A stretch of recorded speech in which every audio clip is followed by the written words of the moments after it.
Hello, welcome back. We haven't seen each other for half of the day, but from my understanding, everyone has been highly engaged in some outstanding sessions. And it brings me great pleasure that now we're in our last segment and we're looking at new frontiers in behavioural insights. So we've been hearing from some of the greatest minds in BI across the business, within Australia and across the globe. And as with all great conferences, we'd love for more people to participate and be part of particularly this next stage of the conversation. But unfortunately, with constraints of time, we have to limit who is actually able to, share their thoughts about the new frontiers for the next hour. So I've been asked to particularly shout out a huge thanks to John A. List, Liz Hardy, Liz Costa, Dan Efron, Varun Gowrie, and Dilip Simon. If we can give them a round of applause.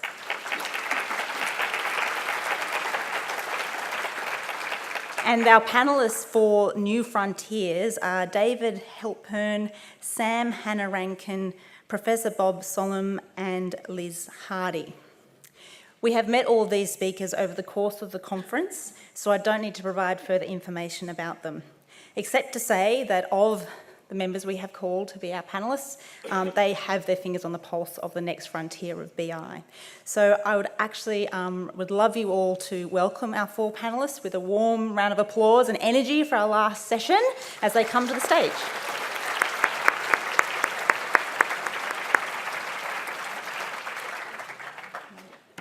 Thank you, and thank you for staying this late today on this beautiful day. So, what is the next frontier of behavioral insights, or BI? One direction that I'm going to propose is for market nudges. That is, BI-motivated ideas that will nudge market and market outcomes. We've heard today and during the past days that how BI has led to many successful interventions. However, this is likely to be just the tip of the iceberg, and there are dramatically more BI can do going forward. To end this year's BX, I challenge everyone to ask themselves how BI programs could look in 10 years. What would be the next biggest impacts that BI could have? What's on your wish list? So what I'd like to do is answer that question from my wish list, and I have 2 items. First, as mentioned by many others over the past 2 days, I wish BI programs will be developed for long-lasting, permanent, sustainable impacts. As Cass discussed yesterday, defaults are a great example. Second, I wish BI programs will have impacts for people beyond those that we're nudging. Using economics language, I look for BI impacts that will change market equilibria towards greater well-being for all. In other words, I wish that BI is going to go beyond individual help to unleash market forces. I only see this happening, however, if and only if we move towards reuniting BI with its often estranged traditional economics roots. This remarriage of BI and TE, traditional economics, can produce permanent, grander solutions than either BI or TE can produce alone. In short, I wish to see integrated BI and TE future work with interventions that can nudge the markets. How can we integrate BI and TE in general? BI principles can be used by policymakers to encourage the development of products, services, and even new markets to address some of our toughest challenges. Here are going to be 3 BI-TE, or what I'm going to refer to as BITE, or bite-sized, motivated suggestions. One is to nudge markets for a new product to increase savings for low-income families. The second is going to be a nudge to the development of market clearinghouses to reduce retail energy prices. And the third is going to be a nudge for the development of a missing market that can also help reduce retail energy prices. Behind each bite-sized suggestion, I maintain the BI approach to overcome biases that can lead people towards choices that are not always optimal. I also maintain their choice set, the amount of choices people have, and in fact, I'm going to encourage here more choices. Also, and most importantly, I want to incorporate the broader traditional economic market context that can otherwise hamper consumer well-being. Each of the suggestions is going to simultaneously address the BI biases and the traditional market issues. Suggestion 1. This is a bite-sized market approach to increase savings. Low savings is one of the biggest influences affecting financial well-being in many wealthy countries. Many people have no savings to weather even small, short-term financial distress. To address low savings, I'm going to suggest the policymakers nudge financial institutions to introduce price-linked savings products. PLS products can be a standard savings account that protect principal, investment, and also offer interest, but they're going to also offer depositors a lottery prize. From a BI perspective, we observe that households with no savings and low income find lotteries very attractive. For instance, in Australia, people in the bottom quintile of the income distribution spend about 10 times more per dollar of income they receive on gambling than those in the top quintile. Thus, PLS accounts will be attractive to precisely those who save the least. Literally every study that's examined the introduction of a PLS account has found that they increase savings, with the biggest savings for those previously with the least savings. From a traditional economics perspective, we should also consider any potential additional spillover or general equilibrium effects. With any intervention that increases savings, be it a PLS product, a default option, or any other program we might think about, we should ask where this additional savings is coming from. Is it coming from an increase in credit card debt or other forms of debt? Is it coming from reduced other forms of savings? Or where exactly is this coming from? With PLS products, research shows that one important source of reduced gambling is reduced gambling expenditures. In fact, this should not be surprising, since PLS products in many ways are more attractive than most lottery products. That is, when PLS products have been introduced in both lab and field studies, we observe a significant decrease in gambling. Thus, a bite-sized perspective suggests that PLS products can not only increase savings, and in particular for those with the least savings, but also reduce gambling expenditures as well. Having the government nudge financial institutions to offer PLS accounts should be a priority to address savings crises. Suggestion number 2 is a bite-sized approach to reduce retail electricity prices by reducing peak energy usage. A key factor determining retail energy prices in peak energy usage is that peak energy use only occurs over several hours and for just a handful of days per year. Yet, to satisfy peak energy demand, added infrastructure costs are required. Thus, reducing peak energy use can cause long-term reductions in retail prices. To reduce peak energy usage, I suggest policymakers nudge for a national registry, just like an organ donor registry, in which consumers are asked to join the registry with the promise that they would reduce usage, but they're only going to be asked to do this when there's during peak energy crisis. The registry helps overcome several behavioral BI biases. For instance, it addresses present bias by providing a pre-commitment to reduce usage in advance. It also provides consumers a social benefit by being part of a collective like-minded group. The registry also provides a credible signal of when it is most effective to reduce usage. At the same time, the registry provides a critical traditional economic solution by providing a coordination device or mechanism given a context in which there typically is no price signal about need. Can this registry be successful? My uni colleagues and I have tested a national registry to address the occasional seasonal shortages of whole blood. Like peak energy demand, issues of present bias, social preferences, and coordination failures exist in the blood donor context. The results of the blood donor registry demonstrated a 40% increase in blood supply for the identical costs as business as usual. Thus, and these results occurred during our trial, and they repeated themselves every year for 3 years. Suggestion 3, final, is a different bite-size approach to reduce retail prices. Here, the bite intervention is to increase the likelihood that consumers will be on the most cost-effective plan for their given energy use. There are several well-known BI reasons people are not on the most cost-effective plan currently. These include retailers typically offering complex packages that make offers hard to compare, and retailers offering contracts that have initial short-term attractive deals, but that expire into bad long-term situations. These offers prey on consumers' present bias, on planning fallacies and ambiguity aversion, to just name 3 biases. From a traditional economics perspective, consumers also have little power, and the markets can be characterized as oligopolistic. As a result, in the retail electricity market, for instance, estimates suggest that more than 70% of consumers in Australia are currently paying from hundreds to over $1,000 per year more than the best deals that are currently available to them. A bite-sized approach is for the government to encourage development of a missing market or of third-party intermediaries, that would find the best deal for customers, would make the switch, and critically would ensure that the third parties are aligned entirely with the customers. This would address the lion's share of the BI issues, but that would still not solve the lack of market power. So the government bite-sized nudge would go further and encourage third parties to serve, in addition, as an aggregator or broker for the customers, who would collectively bargain for customers.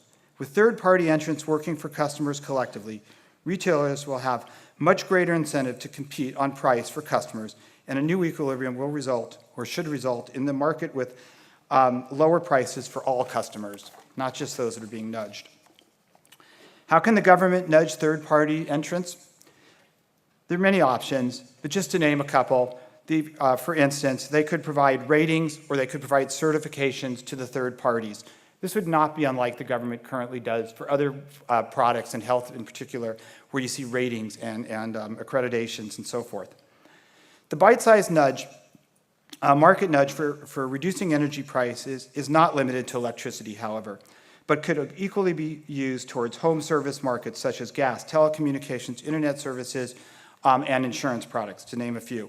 What characterizes all of these markets from a BI perspective is that retailers typically offer complex packages. It is hard to compare, and they set this up to make it hard to compare for consumers, and they offer very attractive but short-term deals that expire. Like electricity, these markets all prey on present bias, planning fallacies, and complexity. Bite-sized approach by the government to nudge third-party entrants that will work for the consumers to circumvent biases and provide collective power to counter the market power of the retailers is indeed not just wishful thinking, but I believe this is extremely plausible. In sum, I hope we see governments move behind BI-motivated nudges towards grander, bite-sized interventions. And I'd like to conclude by just noting, as some of you know that have worked with me, that this is my last week working at Beta. In addition, given that Beta has organized this amazing 2 days, I've just watched it. Can take zero credit. It's just that I've watched for months this work. And so I just had a few final, just real quick words, that being with Beta gave me an opportunity to witness inside the belly of the whale, firsthand that simple nudges enable the government to better deliver policies and help people, which I believe is the goal of the public service. Beta also let me work with just an incredible number of amazing, creative, and passionate people. So I just want to conclude with a hashtag, thanks, Beta.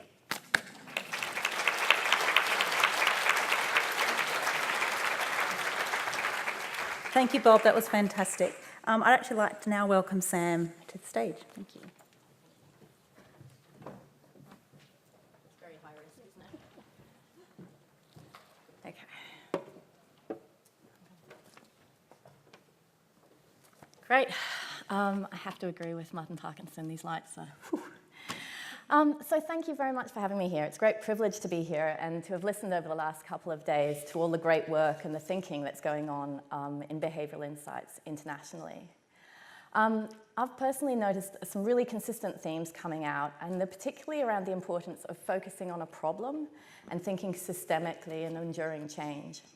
So from Martin Parkinson's opening speech on the importance of including not only users but also choosers, so that whole idea that in any problem you can absolutely focus on the users as the outcome, but you really have to look at the broader decision makers in the system. From Rory Gallagher's session on scaling and how we need to broaden the scope of behavioural insights beyond individual trials, which is really exciting, John lists fascinating analysis of scaling from an academic perspective, and particularly this new focus on the criticality of the situation as opposed to just the population, I think has a lot of potential for change. And finally, Nina Terry's session on behavioural insights and design thinking, looking at how we actually can start to work to integrate the strengths of these insights as a great opportunity.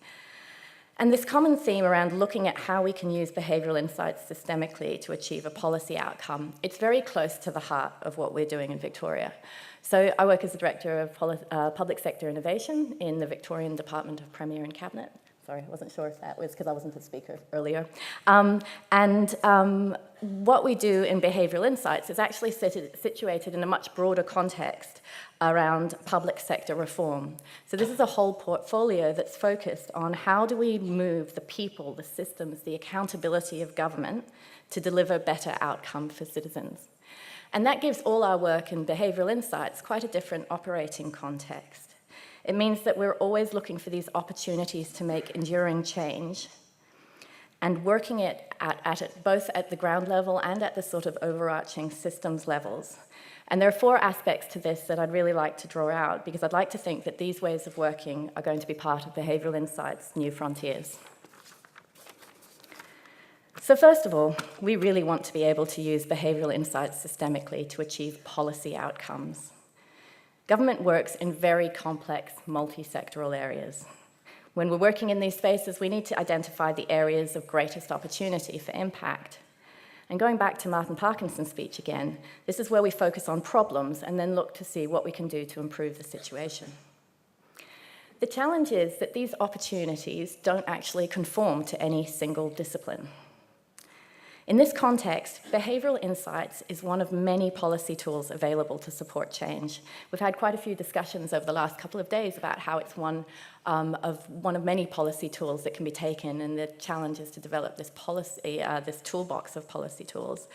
I think the exciting frontier is even moving further than that and looking at how can we actually integrate approaches across discipline silos so that we achieve the best outcomes overall. We're really lucky in Victoria because we do share that public sector reform space with branches that specialise in design and innovation and data and analytics and evidence and outcomes. So the great opportunity is bringing all of these things together to work for the common good. That's a learning process for everybody involved. And it requires a lot of flexibility and trust and active collaboration and a shared focus on outcomes. And I know other governments are working along these lines as well. So one new frontier that we'd like to see is behavioural insights working more integratively with other disciplines, looking at how we can bring the strength of behavioural economics and psychology to bear in coordination with design, with agile development, data analytics, change management, and arguably most importantly, delivery. A second new frontier is in how do we apply behavioural insights to policy design. Across discussions over the last few days, there's also been increasing thinking about how do we get what we know about human behaviour integrated earlier into the policy development process. All programs and services in government sit within this broader policy architecture. And so if we can integrate thinking about human behaviour when we design policy, it has the potential for much greater impact than service optimisation alone. This means using behavioural insights at multiple points in the policy cycle to understand the problem and design the policy architecture, as well as to optimise the services that ultimately end up sitting inside that framework.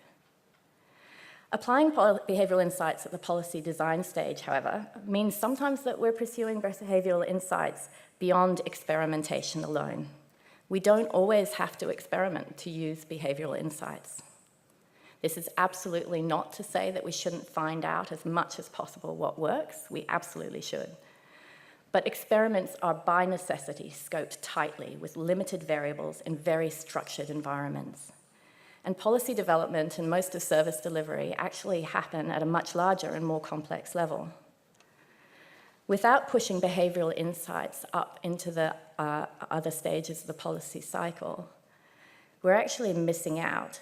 And policy making will continue to happen based on traditional models, which include a reliance on economic models that we know no longer work, or model how people actually behave. So we think the opportunity in behavioural insights is absolutely about continuing a focus on trials as an important way of testing and informing our work. And we also need to bring behavioural perspectives to bear in policy development. We can't always experiment to find out what works, but we should always be trying to bring the best contemporary thinking into policy development. This will allow behavioural insights to be used to tackle increasingly complex areas where the messiness of life may not allow us to isolate those neat variables that randomised controlled trials rely on. A third opportunity is actually turning behavioural insights on ourselves. So applying behavioural insights to our own internal processes and decision-making inside government. I'd hope that the next frontiers, or the new frontiers, will involve applying behavioural insights to how we work in addition to what we deliver. We had some great reflections yesterday from Varun Gauri on the World Bank's work to explore how our biases as public policy professionals play out in practice. That is a lot of P's in one sentence. I hadn't noticed that before. We heard the consideration of ourselves as choice architects in the public and private and not-for-profit and even the academic sectors will be increasingly important in application of behavioural insights. We are all human. We are all inherently biased, and there are many opportunities for us to improve our decision-making.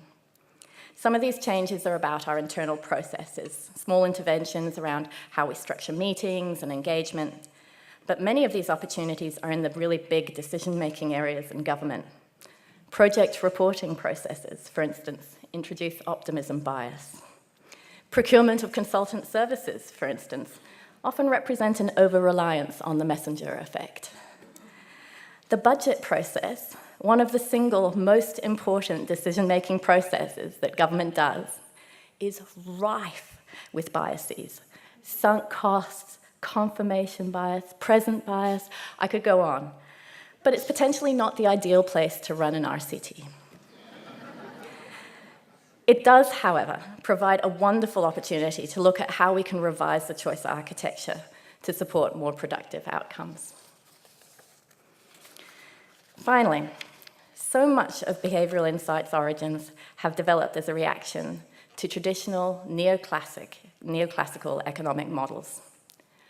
But modern economics has shifted and taken a lot of psychology and new thinking on board, so the distinction isn't as clear as it was. In the meantime, we're seeing new disciplines emerge that could broaden and inform the conception of behavioural insights. So if being not economics isn't a defining characteristic anymore, how can we amplify the other opportunities for this discipline? We need to do more about getting policy making out of the office and out to the people who actually deliver and receive policy, because this is where the actual policy is made, not in the papers that we write, but in the street-level decision-making where the rubber hits the road.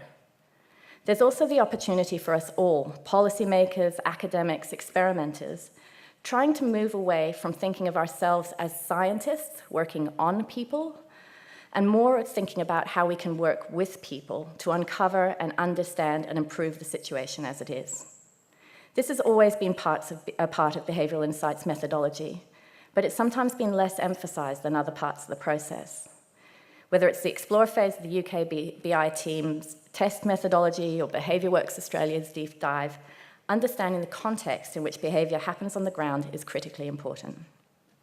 This new approach to policy design and more agile and iterative development of thinking and implementation requires more interaction from us all. The publication cycle for peer-reviewed findings is long and challenging, and the divide between sectors is deep. So we need to find new ways of sharing findings and learning from each other on an ongoing basis. At the most basic level, we can't reproduce and test experiments if we don't know about them. We're all learning in this space, and I look forward to working with you all to uncover new models and ways of working across the sectors, to bring the full rigour and science and boundary-pushing potential of behavioural insights into policy making.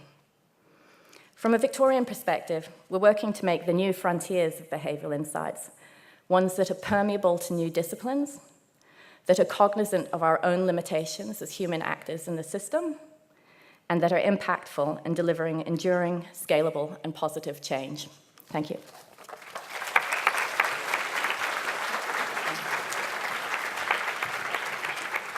Thanks very much, Sam. I'd like to now welcome Liz. Hello, good afternoon. I'm pleased to be here to be part of the closing plenary for this amazing event. So this conference is all about the future. We all agree that nudges work, but what's next? How does BI become mature? It's an important question, one that we've all spent the last 2 days thinking about. And from my perspective, to even attempt to answer this question, I need to reflect back on the journey of BI in Canada these past 6 or 7 years. The practice has reached the point where we don't need to think of ourselves as the new kids on the block anymore, having to explain what we're doing at every turn and staring into blank spaces during our BI 101 workshops. We're now at a point where we're getting that second and third and fourth bites at the apple and learning from ourselves and each other. And this is the journey I'd like to speak to you about today. Canada has experienced a steady rise in the adoption of behavioural science to address public policy challenges.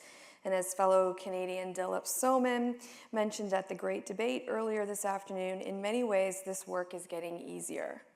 It's not easy, it's getting easier.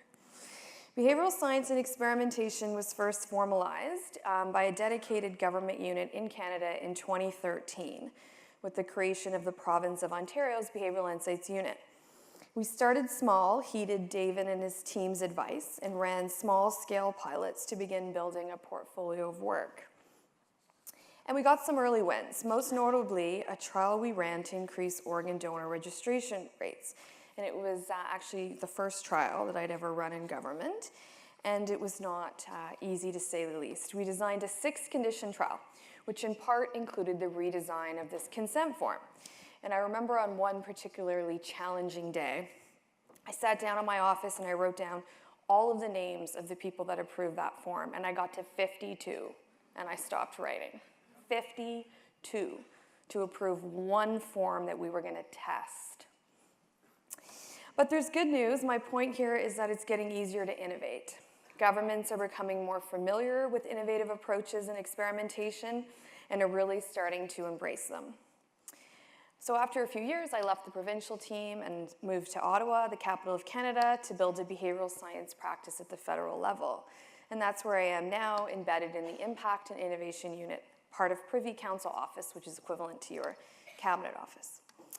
Our unit supports the application of behavioural insights across departments at the federal level, and I'm pleased to say we've hit a tipping point. So we have way more work than our small, mighty team can handle, and I get an excellent problem to have. In an effort to expand the team, but while keeping our footprint small, we recently launched a behavioural science fellowship program with our first cohort of fellows starting just this past week.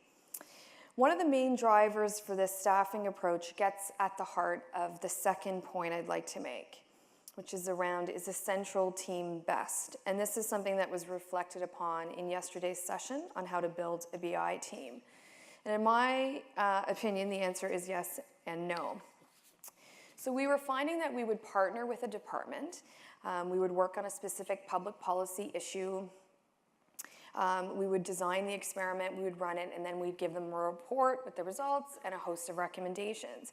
But at the end of the day, the program area didn't learn anything. They weren't any more prepared to run experiments on their own. So the fellowship program expands on this central team approach. It's a satellite model where we have a few core staff and then scientists are hired into the team and then sent out to departments to work directly with program staff on distinct projects to help mainstream the application of BI in public policy. Now, it's still early days, but I'm optimistic that this model will help further expand our impact. And impact is a word that we are more often using these days. In addition to less resistance, projects are becoming more impactful. And I believe that's happening for a number of reasons. We have more senior leadership buy-in. We have incredible global conferences like this one, and we are breaking down silos, seeing the true value of working with other jurisdictions, other levels of government to tackle our national issues. So, and this in mind, and this is, and this in my mind is where we see real impact. So real change happening when cities work with states and provinces, as well as the federal system, to make change. And this approach is something we discussed at length in this session yesterday on second-generation nudging. To illustrate this, as a government, we've been working for years to increase the uptake of one of our national programs. It's a program that supports low-income families to save for post-secondary education. And there's considerable research out there that links savings to improved educational outcomes for children. So we've been looking at the problem from a federal perspective, chipping away, increasing the uptake by 1 or 2%. But in March of this year, we piloted a whole new touch point thanks to a new partnership with the province. And we're seeing incredible results, so incredible that plans are already in the works to scale this to other provinces. And finally, we're becoming more sophisticated. We are leveraging new tools such as machine learning and big data, which we heard about yesterday. We are working with design experts to look at user experience, putting citizens at the center of our work, like we saw at this morning's session on behavioral insights and design thinking. It's a very exciting time to work in this field. The field and the community is growing, and it has been an incredible 2 days of learning and networking. And if you would have asked me 5 years ago whether I'd be standing here in front of you in fabulous Australia, no less, talking about the practice of BI in Canada, I would most likely have laughed. But as I mentioned, 2013 was not a great year. But thanks to incredible events like this one and innovative leaders in our field like the ones on stage with me right now, I cannot wait to see what the next 5 years will bring. So thank you.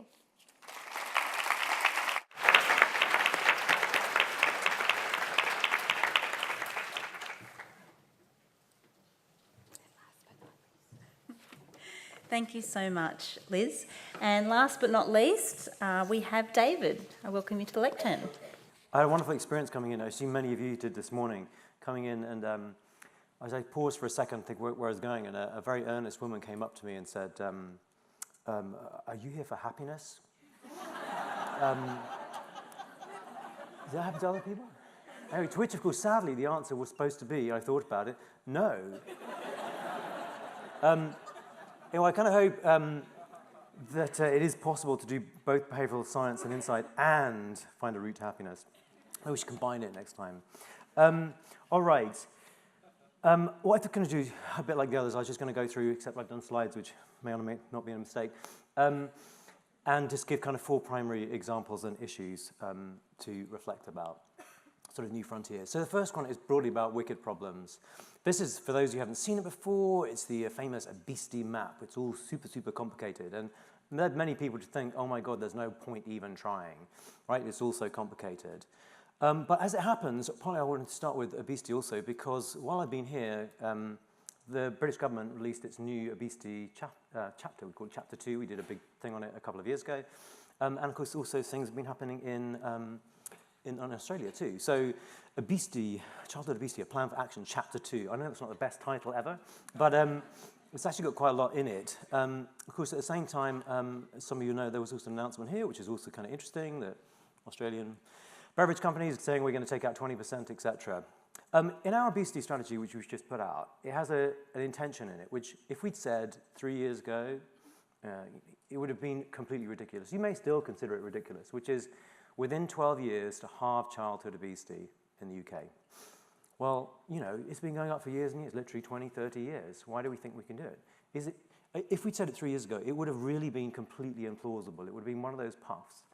We no longer think it's implausible. I think many people in this room will no longer think that is implausible, and that might even be possible over here too. Actually, just a quick glance at the headlines while I've been here too. So here's the BBC asking the question, will measures make your life easier? Actually, when they get into it, by the way, it's interesting framing of the question. Think about Cass's comments about navigability as you get through the article. Basically, you know, daily battle at checkout, etc., etc. The answer is yes. People recognize it, right? If we look at the newspapers, well, there's the Telegraph picking it up. Actually, these are tabloids.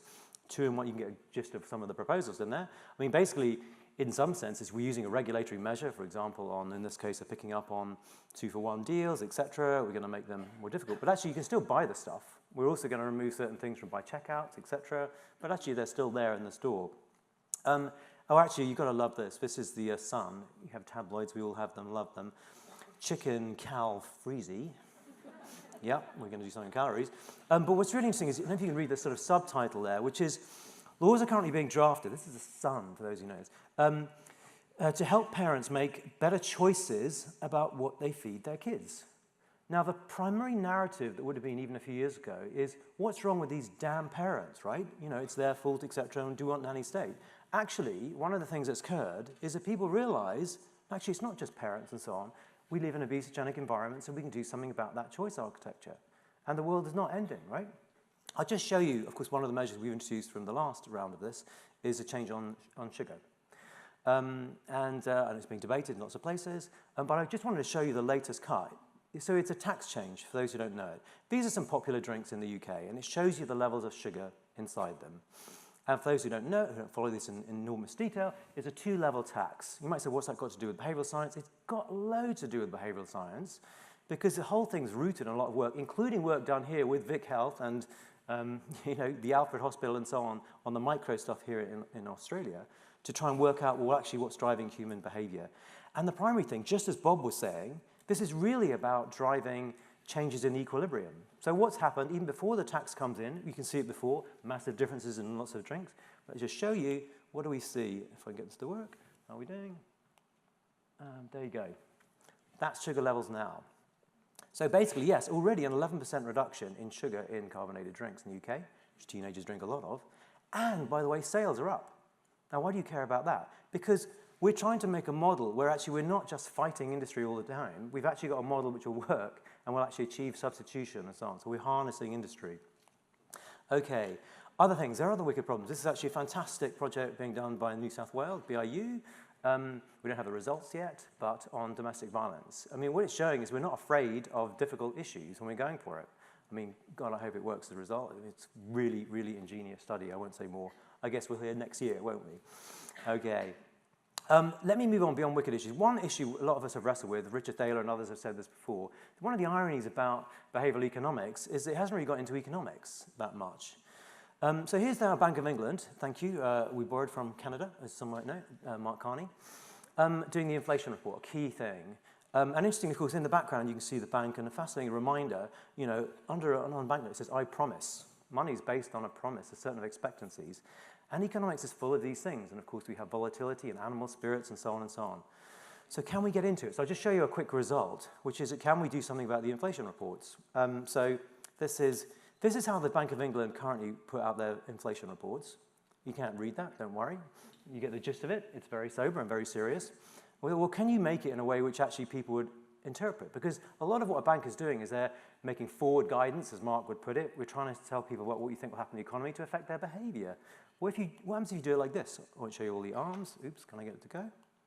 There we go. Oops. Well, I'll show you the result. I've forgotten. So we reformulate it, and we get an 42% increase in comprehension. And why? By making it look like that, basically. Simple graphic forms that people can understand very rapidly. The other detail, though, is at the same time it also moves trust in the bank and trust in statistics. Right? It's actually possible to do something about these animal spirit sentiments, right? We can use both the micro and the macro, in this case, brought together.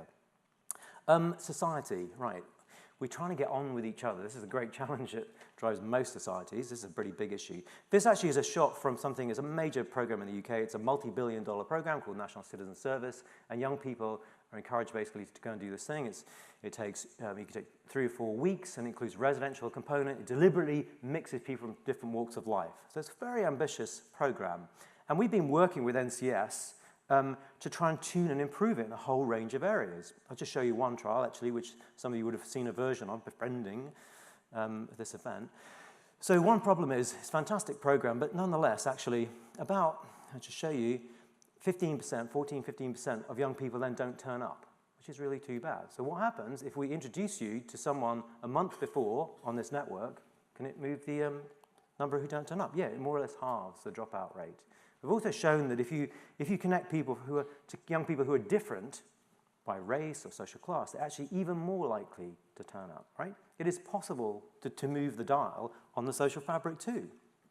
And we think about this in lots of areas. We think about it in relation to cohesion, civil society strategies, and I'll just show you one illustration. So there's ongoing work at the moment with respect to, this is actually, the UK has been slow about it, but we have a Holocaust memorial, which we're going to build, right next to Parliament, for those who don't know about it. And it's a very beautiful, interesting building, et cetera, et cetera.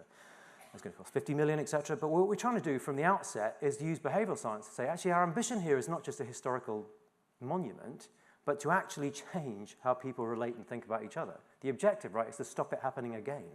Can we do that? So we're basically trying to use behavioral science right inside the experience and so on, and we're going to try and experiment even before we've begun. So finally, evolving markets. I know there's been some interesting discussions. I think this is one of the key frontier areas which have been, and it's just so important. This, for those who haven't seen it, this is a shot of the terms and conditions printed out for a few of the major social media networks. As we know, it's very powerful. Default's a wonderful actually trial in the US using a social kind of media platform saying with students, and one of the conditions is you promise to give your firstborn child to the network, and 98% of people happily click that. You think that's funny until if you actually read the terms and conditions of some of these networks, and they're not far off. All right, what does this mean? Where do we go with it? We touched on some issues. Actually, Bob also mentioned this, really. A few of us talked about it. Price gouging might seem complicated. Basically, using the friction, people don't switch. There's quite a bit of evidence getting worse. This is the kind of gap between best and kind of average prices and so on in an energy market. Well, what are we going to do about that? Well, there's lots we can do. I won't dwell on it. Bob's talked about some examples. Yes, fake news, this I'm afraid is not true. But there are more subtle forms of it. This is one in the UK, is a leading expert who does stuff on money advice, and his image is used to sell products which are dodgy financial products. Well, how can you tell between whether it's true or not? You have to handle these veracity issues, not least in simple forms now, but also deep fakes. It has all the more prosaic forms. When you get your new phone, it's going to, by default, make you more beautiful. Well, maybe that's a very good thing. But maybe it's not. Maybe it means your reference point when you look in the mirror, like, oh my God, I look terrible. Does it matter? It probably does matter. One area where we're concerned about it is we look at mental health. So mental health of young people, this is a measure of self-harm. And if you just look at this graph, this is for the US, by the way, and you can see most of these lines are flat until, if you look at the bottom, for young, particularly girls, teenage girls, something happens pretty dramatic around 2009 where self-harm rates go up. And for certain age groups, they've gone up by about 3-fold since that time. Is that just the US? No, it's not. Here's the UK. Look at those lines, flat, flat, flat, except for one, you can see suddenly, weirdly, in our case, 2011, it suddenly shoots up, more or less doubling in self-harm since. What do we think that's about? Well, it's not proven, but we've all got some pretty good ideas, and it looks like this. This actually is a measure of a particular social network, 1,500 young people essentially tracking what does it do to them, how do they feel, what does it do to their mental health, their stress, their anxiety, their sleep, their self-image. There are some positive aspects, but a lot of negative aspects too. This particular one is Instagram, folks. Yes. Interestingly, it's not true for all networks. There are other ones, actually, which have less negative effects, and I'll come back to that in just 1 second. We also, of course, attentional capture. We're all walking around staring at our phones and all the rest. All kinds of subtle spillover effects, which I won't dwell on, but can you change toggles? Can you change a choice architecture? You know, what you put in. The new Apple phones have that. To what extent will manufacturers do it themselves versus we have to push them to do so? And then finally, just going to say really, even the giants in this case, one of the really striking things to me, a lot of governments have decided, we've already lost the battle. No, we haven't. No, we haven't. When we use more realistic models and accounts, so here's a good example, well, what we call deshrouding, revealing. I showed you Instagram. Well, actually, let's compare it to other kinds of networks. There are real differences. Now, YouTube keeps your kids up awake at night, but actually it doesn't have some of the same negative mental health impacts. Just revealing that and making sure parents know it can change the market, right? The final thing I'm just going to say, really, is that this is from some stuff we've been doing actually here with Fairfax Foundation and with young people. To actually, why don't we ask them? So the thing about the nudging stuff is nudging the nudgers. It's not some academic minor matter. Our kids didn't choose the world that they've been hurled into, right? As it choose for many of us, right? But we can become self-aware and socially aware of what are these behavioral forces and do something about them. And we can engage them in this conversation and enable them to shape this world too. And I think that is really possible. So I'm just going to end now, really, but I wanted to say thanks, of course, fantastic event, lots of us had. We're putting this stuff out there, of course, all the time. And congratulations to Beta for this excellent report. We've been there. It's a lot of work to get there. It's fantastic and you know, well done, basically. All right, I'm going to end there. Thanks.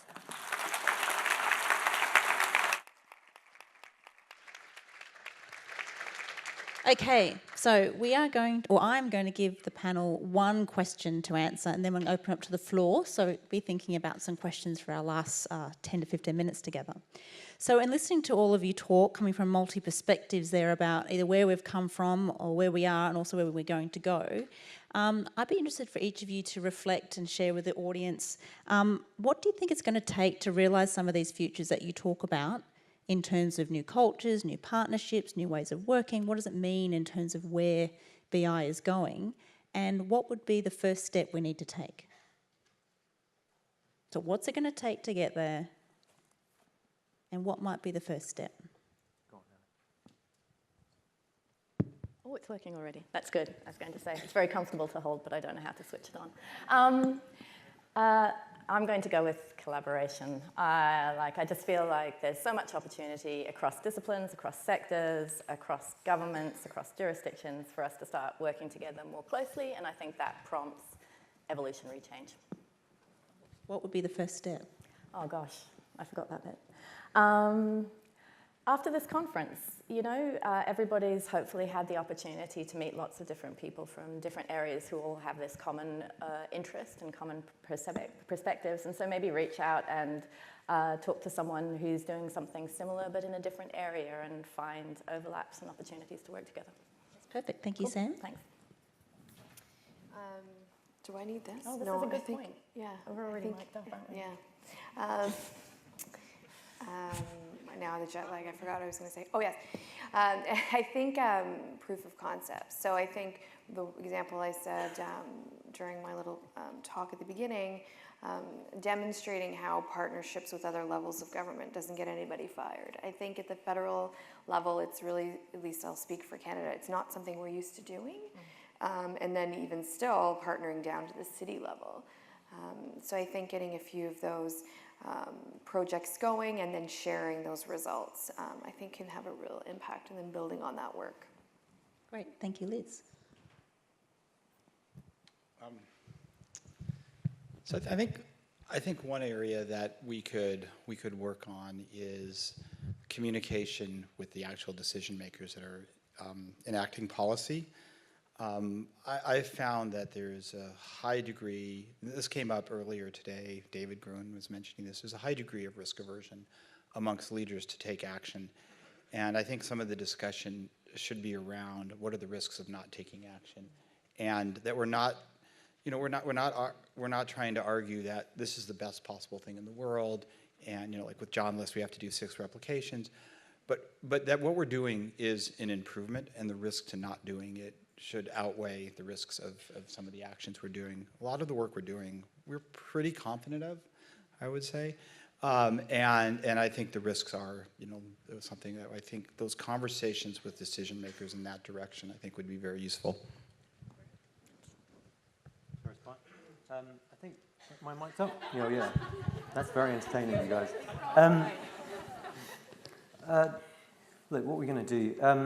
I think there are a number of areas where I'd love us to push further myself. I'd love to see more of the kind of research community and the academic community come on board, some of the big foundations and so on. I think there's a bit of a lag there, really, and not least because a lot of where our funds and resources are placed, across governments, there are certain things we fund a lot of. Basically the going rate now for a new blockbuster drug is $5 billion. That's quite a lot of money for not very much return. Of course, you want to do those things, but you think, God, what could you do with $5 billion with the people in this room and say, hey, here's some money. What do you think might be low-hanging fruit and have an impact? Similarly, innovation funds, otherwise in government, where you create license to try something new, you don't have to go through 52 people to create these kind of little spaces and places to go much further and faster. I do think just a moment of reflection, though. I sometimes ask myself, maybe this is a bit morbid. You think, if you get run over tomorrow, would the good work we're doing, would it carry on? And I think great comfort from the fact that there really is now a very, very vibrant community, right, in this room, in Australia, frankly, let alone anywhere else. And so it does sort of pass that test. It feels like we're reaching a kind of critical mass of, yeah, we're doing this now, right? So that's pretty good. Could we do it even better? Yeah, sure, but it's a pretty good place to start. Great, thank you so much, each of the panellists. They were fantastic responses, thank you. So now we're just going to open up to the floor for a few questions. So who would like to raise a question to our distinguished panellists? We have one just over here. Yes, they're coming. Slightly light-hearted question to end the day, but if we can think of behavioural economics as a place where traditional economists have run to when their models have failed, and a place where psychologists have run to in order to be taken seriously, and where data analysts may have gone in order to appear more human, and possibly where Trekkies have gone to in order to get in touch with their inner Spock, who do you feel might be the next discipline to be coming to the party?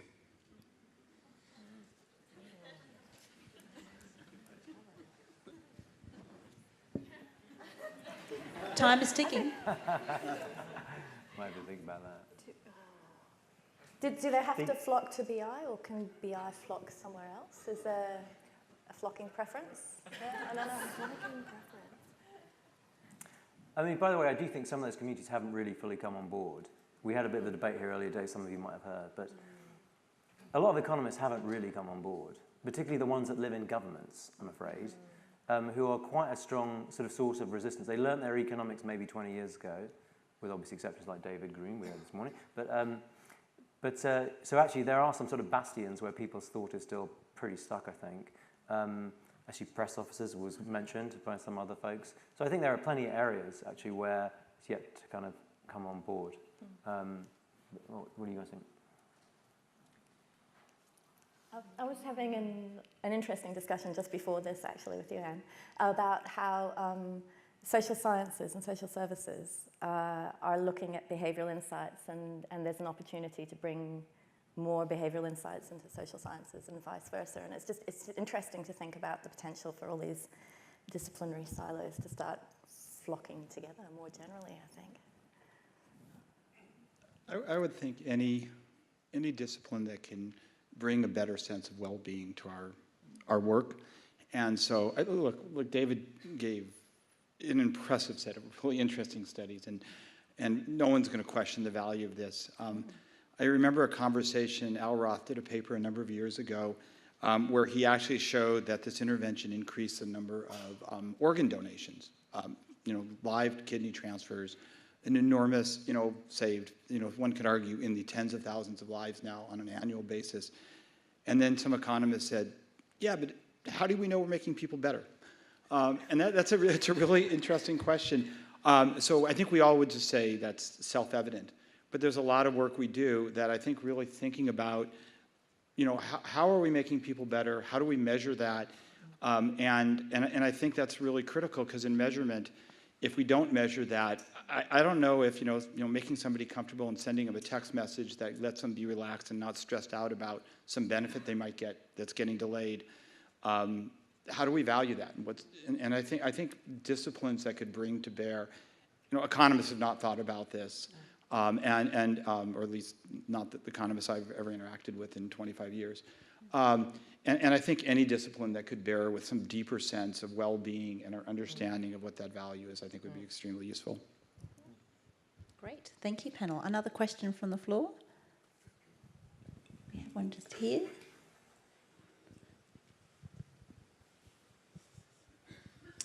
Hi there, Alex King from the New South Wales Behavioural Insights Unit.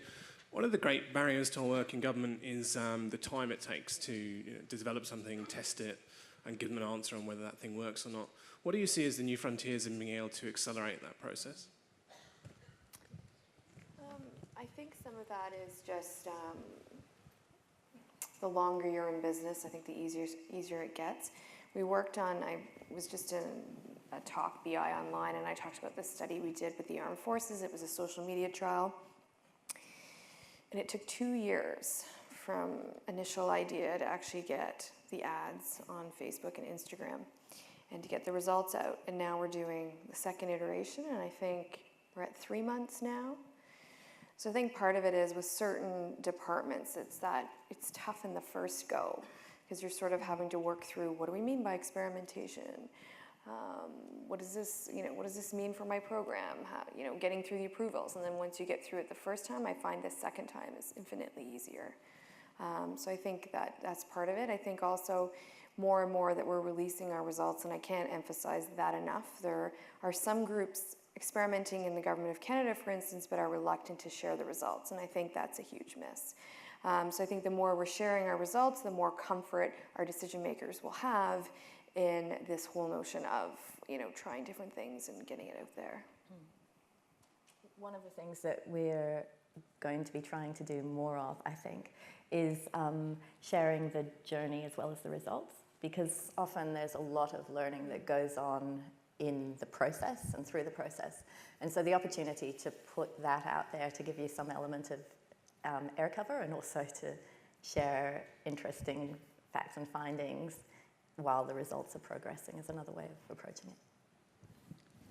it. I would also, I'm going to push back just a bit on the question, which is that, as I mentioned at the beginning, I think part of sort of the future is going to be looking at these long-term sustainable effects. But one of the things I think we can do as we're building up our evidence is look at short and long-term effects, and over time, we're going to know what pretty good indicators are, even after a month of running a trial, for what that 2 years down the road is. I don't think we know that now, but as we look at our trials and we keep monitoring what we're doing, and we're watching, the progression, we're going to know certain trials that we run 2 years later, all effects are going to have dissipated, and there are going to be other trials that the effects get stronger over time. And learning from that and learning how to identify sort of these leading indicators of the long-term effects, I think. But I think that's going to take some evidence in that direction. So some things, look, we have learned, I think, across the world to do some of this stuff faster. We can do a tax trial a lot faster than we used to be able to. You can go into a country and actually sort of start to finish, have it set up and running in 2 weeks, even if you have to wait for the data to flow in. And that's sort of unthinkable from where we would have been 5 years ago. Partly that's because people now are understanding of it. And I think one of the interesting things to think about is that another way of expressing what Liz says is that actually there are spillover effects with human capital and knowledge. You can be more productive when you're working with other people who are also highly skilled and you don't have to explain it 5 times. So the fact that there is a community, actually not only individually you become more able, you actually collectively become more productive. Last thing, obviously, Alex, I've got to say, since I know you've been thinking about it too, is to create institutions that essentially accrue this knowledge and help transmit it and push it out. Because there are lots of other people who can use these techniques, and indeed we certainly want to be adopting the practice. So, UK alone, fine, we've got 350,000 civil servants, but we've got 5 million public servants who are doing things day in, day out, let alone the public who can often use these techniques, with their kids and elsewhere. So we need to turn it into a public good and get it flowing much faster. And I think you and I probably agree we could do better than we have done so far. Okay, we might have time for one more question if someone's absolutely... Oh, yeah, there's a big hand at the back there. Can we get the microphone back there?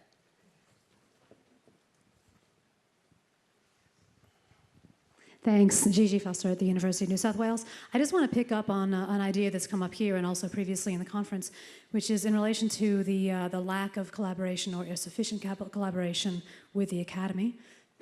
One of the problems that I've faced here in Australia, despite the fact that it does seem to be a leading place for behavioral insights and government action in this space, is that there really isn't much interaction with the academy.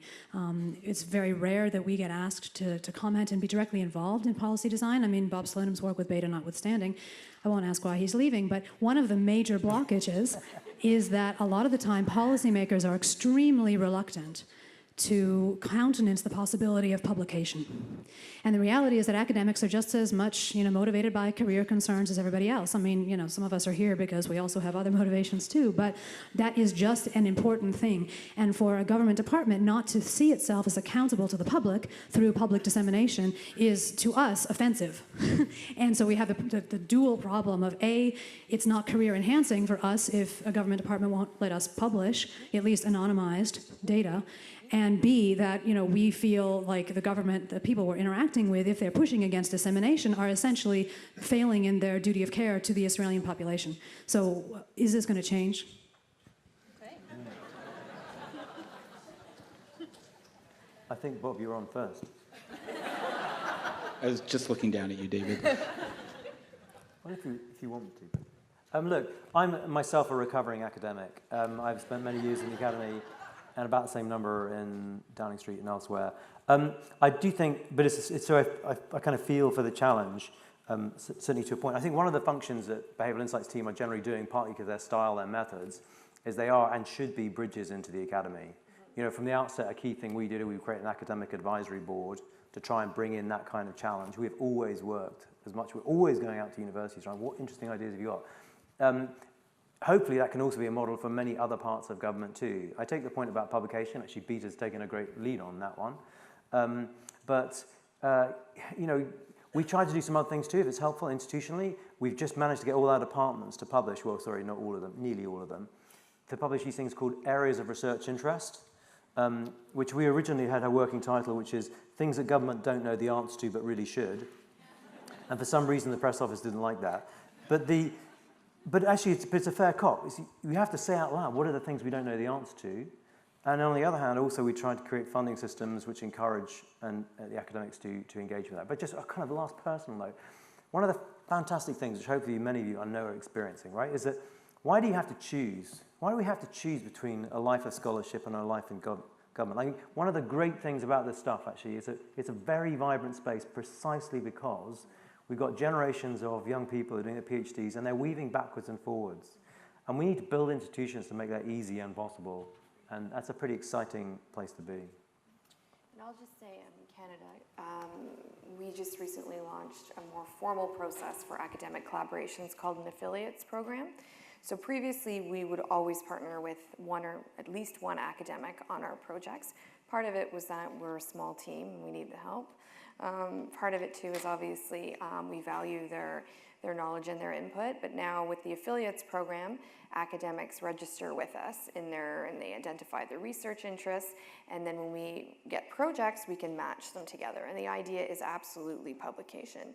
I will say that is one thing that I don't encounter in the federal government. They are very supportive of academic publication. Again, this is just my experience in Canada, but the affiliates program does help connect the researcher with the program area, so something perhaps to consider. Look, I'd just say, I think it's a two-way street. I mean, we are obviously very interested in working closely with academics, and I think also there's a growing relationship that's coming up between practice and the academic cycle, which is just a naturally longer-term cycle. In the policy-making space, and particularly in these new disciplines and innovation, where the practice is often going ahead of the research. And in a lot of ways, that leads to much more exciting collaboration opportunities because we can work together in terms of trying to orient these. And I think that requires a level of flexibility and appetite from an academic perspective as well to look at things a bit differently and looking at ways of providing feedback and publication on the journey, not just the publication, which is very similar to waiting for the results of a trial. So I think there's opportunities for different ways of working on both sides of the fence that we can explore. And I think there's an inherent challenge that I'd actually put back into the academic community, which is, to publish a paper in a journal, an editor is going to read this and he's going to say, what's novel here? And so to get a paper through the process, you're going to try and do something that's novel. And then I'm going to try and go to a minister in the Australian government and say, look, we don't really know the answer to this. Why don't we just try this and see what happens? As opposed to, look, we know people suffer from present bias, and we're going to do a study because we're going to help people circumvent present bias. It's hard to publish that paper. And I think one of the things on the education side is, sort of in an academic community to say is, why is this important to do? Why is the dissemination through this? What do we learn from this? And I do think there is a change in the academic community towards replication and sort of the importance of replication. John talked about this morning.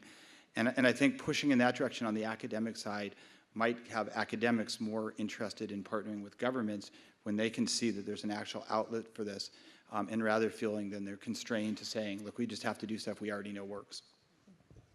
Great question to end from the audience. Thank you. Now, we have 30 seconds each, and it is 30 seconds. What is the one takeaway or giveaway you would like to give the audience?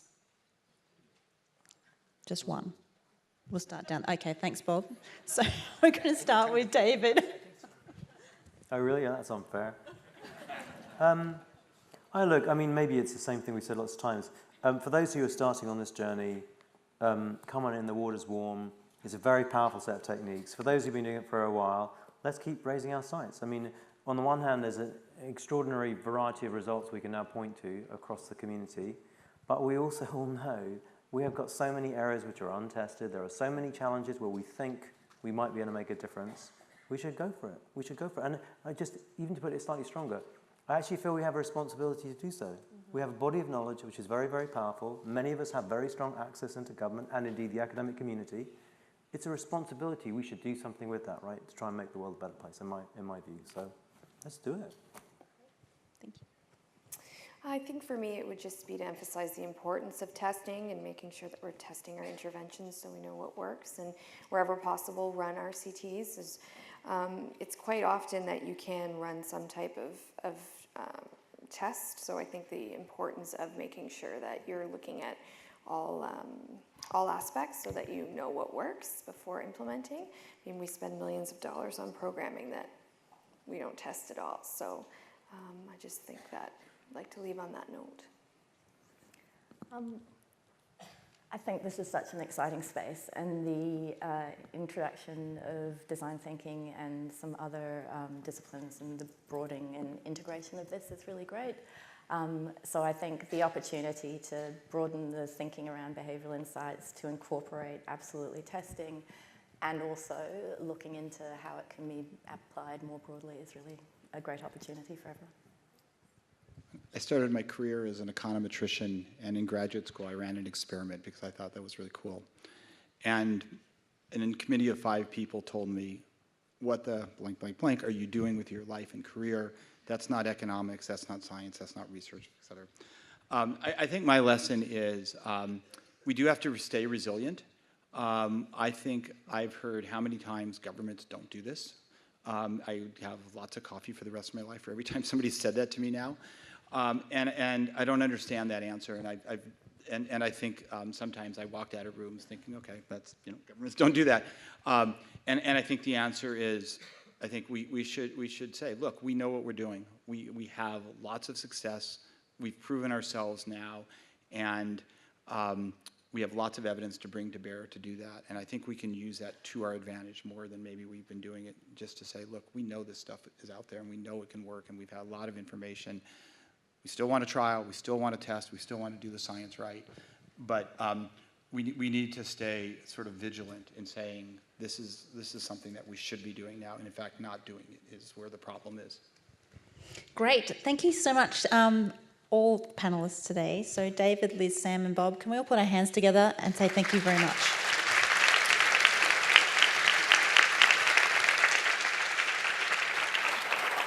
So I'll just kindly ask our panellists, you can now leave the stage. Thank you so much for your time this afternoon. Thank you. So we're actually almost at the end of our formalities for our conference, and I really appreciate your energy and those great questions towards the end. So I would actually also like to say thank you on behalf of myself and my colleague David, who worked with you yesterday. We shared over exchanges of a late chat last night about the great energy from day one, and I'll be able to report back to him what a fantastic day 2 it's been as well. I certainly have learnt a lot, and it's been a real privilege also to contribute to your dialogues over the last day, particularly around other methods and how they work and relate. So I actually do have one little package to present or share with you before I hand over. We've had a great team from the Department of Education crafting a bit of a film over the last 2 days to give us some highlights. So I'm actually going to, in the next 10 seconds, look to the screen, and we're going to be able to see what some of the highlights are of the last 2 days.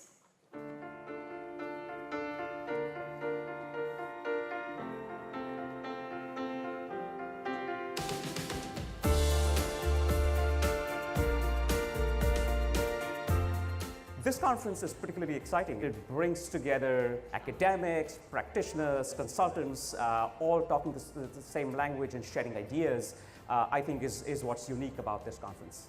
BX2018 has been very interesting to me. It's been a huge event with amazing speakers from all around the world. One of the things I love most about BX is it always reminds me of the tremendous opportunity that we have to do good in the world by sharing behavioural insights as broadly as we can to help people think about how they tackle really difficult, complex, wicked public challenges through a different lens. And it also reminds me of the really important responsibility that we have to start to share that with as many people as we can in as many different contexts. At the end of last year, I put out a challenge to the APS. And I said, think of your big idea, because after all, as policymakers, your stock and trade is ideas. I think what's awed me is you've got these speakers like John List who worked in the White House and authored these huge papers, and it's obviously a brilliant kind of intellectual, but they're also able to communicate in a really accessible way. I think it's fair to say that experiments have become a legitimate contributor to science. But it's also fair to say we will never realize the full benefits of experimentation until we get the science of using science right. The must takeaway, I think, has to do with the future of the field and thinking through what's a good roadmap as we start moving away from choice architecture to bigger and brighter policy implications of the behavioral sciences. What's the next big thing in BI? That's not for me to say. Yeah, it'd have to be how do we use artificial intelligence, how do we use big data to complement this sort of thinking. A willingness of governments to begin to properly measure the things that they do. Come from the world of finance, and there's been a lot of work that's been done on financial decision making, and particularly with savings programs and things like that. I think there's a lot of opportunity out there for how we help people save, particularly in low income environments, and not just from a optimization of existing program perspective. It's more about how do we design things to help people save better, to help them be able to have different choices in their lives. I think the next big thing in BI is getting greater collaboration between the behavioural economics thinkers at universities and public policy institutions. I think it is probably how we go from pilot to scale, and whether we're ready for that in terms of the risks and the opportunities that presents. We've learned a lot about interventions that work in a small scale. But now the new frontier is when we scale that, will we have the same benefit-cost ratio that we have in the smaller environment? And that's largely unknown. That's something I call the science of using science.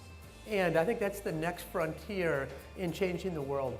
I think anytime you try and shake up the way that people traditionally think about policy issues, you're always going to get a bit of pushback. Because a lot of these things are fundamentally questioning the way we think about things. I think it's a bit of a tsunami, to be honest. There's more and more. It's an exponential growth, I would say, in behavioural insights. It absolutely is. And it's really exciting to be part of it, even in an informal way. Look, I do think measuring the outcomes of policies does take some courage, because it's hard in a political environment to admit that what you do doesn't work. That's hard for governments. And yet I think there's so much public good to be had from it that it's worthwhile making the investments. Where we want to be going with this is to keep pushing research.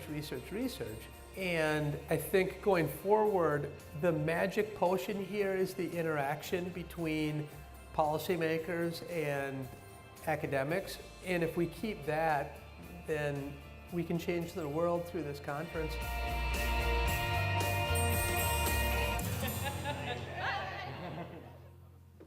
Great, round of applause to the team that pulled it together.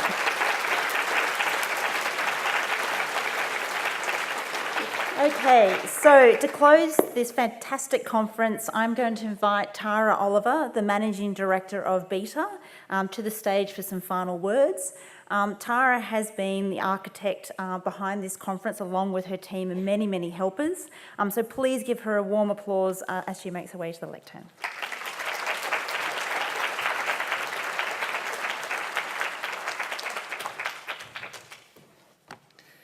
Okay, well, that's a really hard act to follow. I should have paid a bit more attention to our script. I just wanted to say a few things. I've really enjoyed this conference so much. That's not a surprise. I've been to previous BXs.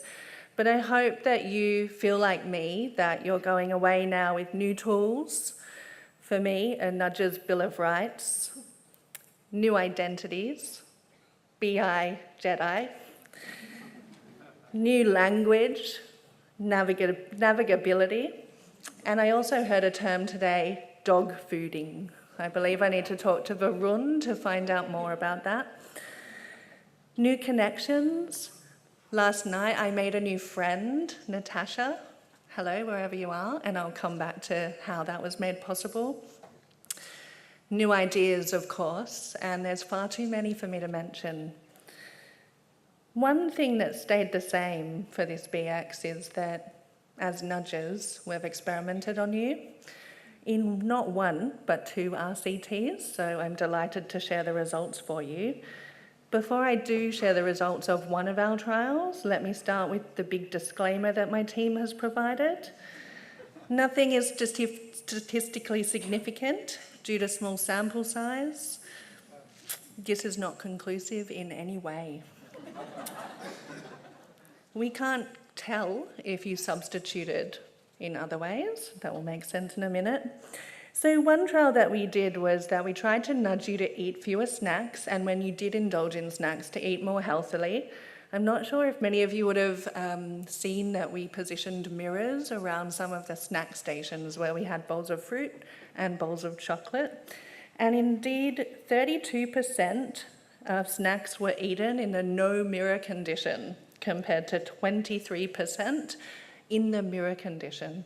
The idea behind this was to prime your self-identity and catch yourself out, indulging in snacks and succumbing to temptation. And indeed, for the chocolate bowls, there was the least amount of snacks eaten from the chocolate bowls at 11%. As I said, I can't tell if you substituted and overindulged in muffins at the other food bars, but those of you who did that, you know who you are. So the other one was, I was really happy that we were able to collaborate with the UK Behavioural Insights team and Michael Sanders on the new Networky tool. This is a new digital tool that aims to buddy people up and form new connections. So this is where Natasha comes in. I was buddied up with Natasha, and we were able to get together and have a chat last night over the drink ceremony. And these kind of random connections can really matter, because I love coming to these conferences and immersing ourselves in the BI community to see old friends, but it's also such a delight to meet new people. So what I've been told is 448 people participated in Networky, well done, and 55% of pairs have had conversations, and thousands of messages were exchanged. So one thing that didn't work that I wanted to share with you was that we tried to prime people's identities as behavioural scientists, and that didn't in fact work. We need to lift our game there. I have a suggestion for Michael Sanders. Next time, let's prime our identity as BI Jedi. So, I need to wrap up, and I have a lot of thank yous. So I want to thank all of the speakers who've come to this event from far and wide, domestically and internationally. It's been a great pleasure to have you, and we know that Australia suffers from the tyranny of distance. Cass Sunstein was reminded how long it takes to fly from Boston to Sydney. I want to thank all of you. I think that seeing so many people here in Sydney gives us great hope and optimism about this field. And I just want to say, get on board.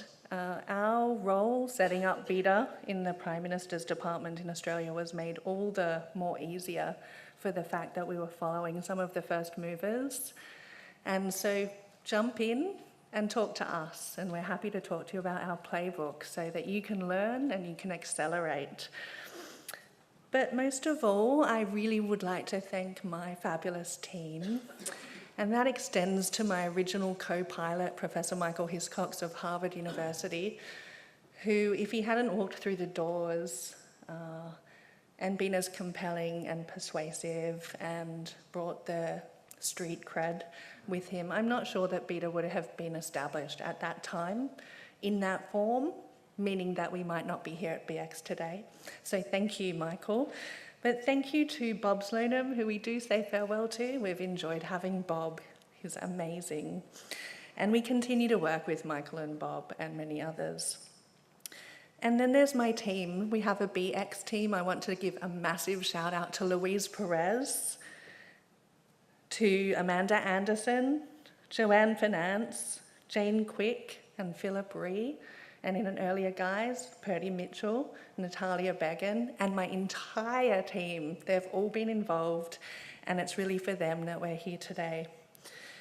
So with that, I want to say thank you and farewell, but just before you leave, we have an important and exciting announcement. So I want to invite David Halpern to the stage, where we'll hand over the baton for BX 2019.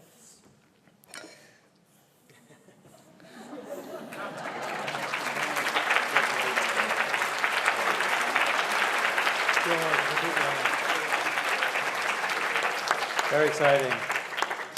Yes, you gathered, so there was some discussion about it, and we're going to bring it back to Europe. You guys get to feel the jet lag next time. Oh, yeah. The other serious thing, just to mention, that it does take a long time, takes a huge amount of effort. We really appreciate it. I think you've done a fantastic event. And also, your publications, your results speak for themselves. But just a very concrete thing is to say, you want to be thinking about 2020. So we're going to bring it back to London next year, which is, we're super excited to do that again. I think we remember how difficult it was last time, but that's going to be, you know, it's worth the effort. I'm reminded of that. But which country wants to do it the year after? 2020. So there's quite a few countries might be interested. If you are interested, the idea is to try and sort that out in the next few months, sort of by the autumn, give you plenty of time to plan for it. So I'll put that in your mind. So come forward, talk to Rory or someone else, and so there you go. But thank you, Australia.